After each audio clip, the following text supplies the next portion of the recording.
Hello. Sunday కానీ ఎప్పుడన్నా ఫాస్ట్‌గా ఎవరైనా వస్తున్నారు అనుకున్నప్పుడు మటన్ బిర్యానీ కుక్కర్‌లో చేసుకుంటే చాలా స్పీడ్‌గా అయిపోద్ది అండ్ చాలా బావుంటది గూడాను. సో, 2 ఆనియన్స్, టమాటో, పచ్చిమిరపకాయలు 2 thin slices. So, biryani spices మటికి నేను మీ కమెంట్ సెక్షన్‌లో పిన్ చేస్తాను. అందులో చూసుకోండి. నేను హాఫ్ కేజీ మటన్‌కి చేస్తున్నాను. అండ్ మటన్ బిర్యానీకి మటన్ కట్ కూడా చాలా ఇంపార్టెంట్. సో, ఒక హాఫ్ కేజీకి నేను 2 గ్లాసెస్ బాస్మతి రైస్ తీసుకొని సోక్ చేసి పెట్టుకున్నాను. ఏ గ్లాస్‌తో అయితే మనము రైస్ తీసి సోక్ చేసి పెట్టుకున్నామో దాన్ని 3/4 గ్లాస్ వాటర్ మటన్ ఉడకబెట్టుకోవడానికి ముందు పక్కన పెట్టుకోవాలి. సో, కట్ ఇలా ఉంటే బిర్యానీలోకి బావుంటది.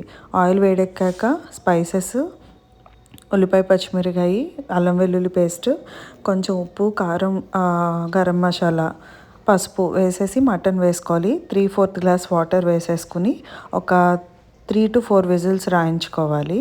వచ్చేసాక మూత తీసుకుని సేమ్ అందులోకే థిన్‌గా కట్ చేసి పెట్టిన టొమాటోస్, పుదీనా, కొత్తిమీర, కరివేపాకు వేసేసి సోక్ చేసిన బాస్మతి రైస్ వేసి దాంట్లోకి 3 గ్లాసెస్ మరుగుతున్న వేడి నీళ్ళు వేయాలి. వేసి నిమ్మకాయ పిండి మూత పెట్టి దట్స్ ఇట్. హై హై ఫ్లేమ్‌లో 3 విజిల్స్ రానిస్తే పర్ఫెక్ట్‌గా ఫినిష్ అయిపోయి ఉంటది. So, pair it with mutton curry and